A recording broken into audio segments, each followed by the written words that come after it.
अस्सलाम वालेकुम। Profit series में आज हम नूह अलैहिस्सलाम का वाकया सुनेंगे। नूह अलैहिस्सलाम अल्लाह के ऐसे पैगंबर थे जो तकरीबन 950 साल जिंदा रहे। चलिए शुरू करते हैं with the real life story of prophet नूह अलैहिस्सलाम की वफात के तकरीबन 1000 साल बाद नूह अलैहिस्सलाम तशरीफ लाए। आदम अलैहिस्सलाम के बाद की नस्लें बहुत नेक थी, पर तकरीबन 1000 साल बाद शैतान ने उन लोगों को बहकाया कि कुछ नेक और बुजुर्ग लोगों को याद रखने के लिए उनके बुत बना लो। तो लोगों ने कुछ बुजुर्गों को इज्जत देने के लिए उनके बुत बना लिए। उस वक्त तो बुतों की पूजा नहीं हुई, पर कुछ नस्लों बाद के लोग आहिस्ता आहिस्ता इन बुतों को पूजने लग गए। कुफर और शिर्क आम हो गया और एक अल्लाह की इबादत बंद हो गई। तब अल्लाह ने दुनिया में नूह अलैहिस्सलाम को भेजा। उस वक्त इंसानों की उम्रें ज्यादा होती थी और नूह अलैहिस्सलाम की उम्र तकरीबन 950 साल थी। नूह अलैहिस्सलाम ने लोगों को अल्लाह की तरफ दावत दी। सूरह नूह में अल्लाह फरमाता है, यकीनन हमने नूह को उनकी कौम की तरफ भेजा कि अपनी कौम को डराओ और खबरदार कर दो, इससे पहले कि उनके पास दर्दनाक अजाब आए। नूह अलैहिस्सलाम ने अपनी कौम से फरमाया, ए मेरी कौम, मैं तुम्हें साफ साफ डराने वाला हूँ, तो तुम अल्लाह की इबादत करो और उससे डरा करो और मेरा कहना मानो, तो वो तुम्हारे गुनाह बख्श देगा। नूह अलैहिस्सलाम तबलीग के सिलसिले में बहुत मेहनत करते थे। दिन रात लोगों के घरों और इज्तिमात में जाकर उन्हें दावत देते थे। नूह अलैहिस्सलाम लोगों को प्राइवेटली और पब्लिकली समझाते, यहाँ तक कि उन्हें ये करते करते 950 साल गुजर गए, पर सिर्फ चंद लोगों के सिवा कोई ईमान नहीं लाया। नूह अलैहिस्सलाम की कौम उनका मजाक बनाती थी और कहती थी कि अगर तुम सच्चे हो तो जिस अजाब का तुम हमसे वादा करते हो उसको ले आओ। नूह अलैहिस्सलाम की कौम साल दर साल बुराई में आगे बढ़ती गई और नूह अलैहिस्सलाम को परेशान करती रही और कोई ईमान न लाया, सिर्फ कुछ लोगों को छोड़कर। फिर अल्लाह ने नूह अलैहिस्सलाम की तरफ वही की और फरमाया, आपकी कौम में से जो ईमान ला चुका है उनके सिवा अब कोई ईमान नहीं लाएगा, बस आप उनके कामों पर गमगीन ना हो। फिर जब अल्लाह ने वही कर दी और उन्हें बता दिया कि अब कोई ईमान नहीं लाएगा, तो वो नाउम्मीद हो गए और अपनी कौम के लिए बद्दुआ की कि ए मेरे परवरदिगार, तू किसी मुनकिर को रूह जमीन में जिंदा ना छोड़ और मोमिन मर्द और औरतों को बख्श दे। नूह अलैहिस्सलाम ने जब अल्लाह को पुकारा तो अल्लाह ने नूह अलैहिस्सलाम को एक बड़ी कश्ती बनाने की वही की, लेकिन नूह अलैहिस्सलाम नहीं जानते थे कि वो इतनी बड़ी कश्ती कैसे बनाए। तो अल्लाह ने जिब्रील अलैहिस्सलाम को उनकी मदद के लिए भेजा। नूह अलैहिस्सलाम एक पहाड़ पे रहते थे। उनके आसपास दरख्त नहीं थे, ना ही पानी था। उन्होंने बहुत से दरख्त उगाए, फिर उनको काटा और पहाड़ पर बैठ के कश्ती तैयार करते रहे। लोग जब नूह अलैहिस्सलाम को कश्ती बनाते हुए देखते तो उनका बहुत मजाक बनाते और कहते, ये कैसा मजनून है जो पहाड़ पे कश्ती बना रहा है। धीरे धीरे बहुत मेहनत के बाद एक बहुत बड़ी कश्ती तैयार हो गई। एक जगह आता है कि नूह अलैहिस्सलाम ने ये कश्ती 100 साल में तैयार की। इस कश्ती की लंबाई 300 गज, ऊंचाई 30 गज और चौड़ाई 50 गज थी। एक अंदाजे के मुताबिक इस कश्ती की लंबाई 1 किलोमीटर से ज्यादा थी और गहराई 30 हाथ थी। ये कश्ती आम कश्तियों की तरह ऊपर से खुली हुई नहीं थी, बल्कि इसको जैसे नीचे से बंद किया गया था वैसे ही ऊपर से भी बंद किया गया था, ताकि ऊपर से जो बारिश बरसे वो उन्हें नुकसान ना दे। इस कश्ती के 3 फ्लोर्स थे और हर फ्लोर में एक दरवाजा था।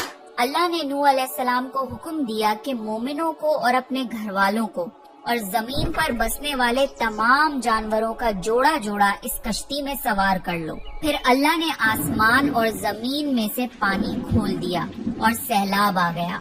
इस सैलाब ने दुनिया में रहने वाले इंसान और जानवर सबको गर्क कर दिया। तूफान का पानी पहाड़ों से भी ऊपर हो गया और सिर्फ नूह अलैहिस्सलाम की कश्ती इस तूफान में बाकी रही। सिर्फ वही लोग और जानवर बचे थे जो कश्ती पर सवार थे। इतने बड़े नबी होने के बावजूद नूह अलैहिस्सलाम का बेटा कश्ती पर ना आया। नूह अलैहिस्सलाम ने उसे पुकारा कि मेरे बेटे, इस कश्ती में आ जा और काफिरों का साथी ना बन।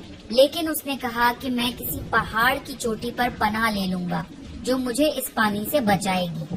नूह अलैहिस्सलाम ने फरमाया, کہ آج اللہ کے حکم سے کچھ بچنے والا نہیں مگر وہ ہی جس پہ اللہ رحم کرے۔ باپ اور بیٹے کے درمیان یہ گفتگو جاری تھی کہ ایک طوفانی موج نے ان کے بیٹے کو غرق کر دیا۔ جب نوح علیہ السلام کے سامنے ان کا بیٹا غرق ہو گیا تو ان کی آنکھوں میں آنسو آ گئے اور وہ پکار اٹھے، اور تو نے مجھ سے وعدہ کیا تھا کہ میرے گھر والوں کو نجات عطا فرمائے گا، اور تو تمام حاکموں میں سے بہتر حاکم ہے، لہٰذا یہ ناممکن ہے کہ تیرا وعدہ پورا نہ ہو۔ اللہ نے فرمایا، اے نوح، وہ تیرے اہل سے نہیں تھا کیونکہ وہ کافر تھا۔ کفر نسب کو ختم کر دیتا ہے۔ اللہ نے نوح علیہ السلام سے فرمایا کہ آپ ہرگز وہ چیز نہ مانگیں جس کا آپ کو علم نہیں۔